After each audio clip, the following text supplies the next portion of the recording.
ধর্ম মন্ত্রণালয়ের কোনো নিয়ন্ত্রণ নেই। এগুলো পাবলিকলি এস্টাবলিশড, পাবলিকলি ম্যানেজড।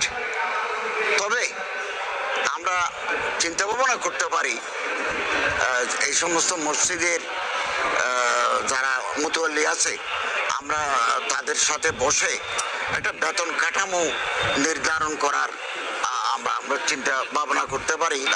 আমরা আমাদের সরকার, অন্তর্বর্তীকালীন সরকারের মাননীয় প্রধান উপদেষ্টার একটা কল্যাণ তহবিল আছে, ওখানে টাকা জমা হচ্ছে। এটা যদি আর একটু রিচ হয় তাহলে আমাদের ক্যাবিনেট থেকে আমরা আবারও এদিকে আসবো। এই নোয়াখালী, লক্ষ্মীপুর, ওদিকে মানুষ আক্রান্ত হয়েছে, আমরা ওখানে যাব। আপনাদের আন্তরিকভাবে ধন্যবাদ জানাচ্ছি। আমি বাংলাদেশের এনজিও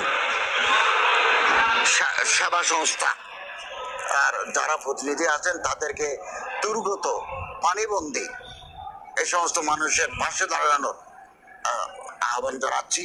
আলেম ওলামারা জাতির দুর্দিনে আগেও ছিলেন, এখনো আছেন, আগামী দিনেও থাকবেন ইনশাআল্লাহ। কথা হচ্ছে, বাংলাদেশে 3.5 লাখ মসজিদ আছে।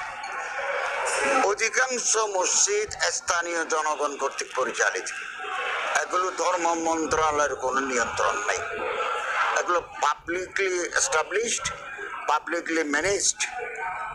তবে আমরা চিন্তা ভাবনা করতে পারি এই সমস্ত মসজিদের যারা মুতওয়াল্লি আছে, আমরা তাদের সাথে বসে একটা বেতন কাঠামো নির্ধারণ করার আমরা চিন্তা ভাবনা করতে পারি, যাতে অন্ততপক্ষে সম্মানিত ইমাম সাহেবানরা সমান্তরালভাবে জীবিকা নির্বাহ করতে পারেন। এটা করতে পারে। আর সবচেয়ে বেশি ভালো হবে, আমরা উদ্যোগ নিয়েছি, বিভিন্ন জেলা প্রশাসকদেরকে আমরা চিঠি লিখেছি যে আপনার এলাকায় কতটা মসজিদ আছে, এই মসজিদগুলোর মালিকানা কার, এখানে কোনো ওয়াকফ সম্পত্তি আছে কিনা। তো ওয়াকফ সম্পত্তি থাকলে আমাদেরকে দলিল দেখাতে বাধ্য। ওয়াকফ সম্পত্তি থাকলে এগুলো আমরা ওয়াকফ প্রশাসনের আওতায় নিয়ে আসবো, তখন আমরা বেতন কাঠামো নির্ধারণ করতে পারবো। আমি নিজেও দীর্ঘদিন যাবৎ ইমামতি করেছি, 16-17 বছর ইমামতি করেছি। আরো প্রায় আলেম ওলামারা মাদ্রাসায় যারা পড়াচ্ছেন তারা কোনো না কোনো